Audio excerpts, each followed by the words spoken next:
სლოვაკეთის პრემიერ-მინისტრი რობერტ ფიცო კრიტიკის ქარცეცხლში მოექცა მას შემდეგ, რაც იგი რუსეთის დედაქალაქ მოსკოვში ჩავიდა და პრეზიდენტ ვლადიმერ პუტინს შეხვდა. მათ საერთაშორისო ვითარება და რუსული ბუნებრივი აირის ტრანზიტის საკითხები განიხილეს. მოულოდნელ ვიზიტს საზოგადოების აღშფოთება მოჰყვა. უკრაინის პრეზიდენტის ვოლოდიმირ ზელენსკის თქმით, სლოვაკეთის პრემიერი პუტინს ფულის გამომუშავებაში ეხმარება, რათა გაგრძელდეს ომი მისი ქვეყნის წინააღმდეგ. ზელენსკიმ სოციალურ პლატფორმა X-ზე განაცხადა, რომ ფიცომ უარი თქვა იმ კომპენსაციაზე, რომელიც რუსულ გაზზე დამოკიდებულების შესამცირებლად იყო შემოთავაზებული.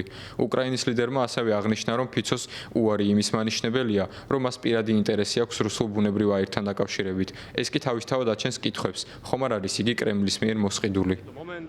ფიცო გააკრიტიკეს ქვეყნის შიგნითაც.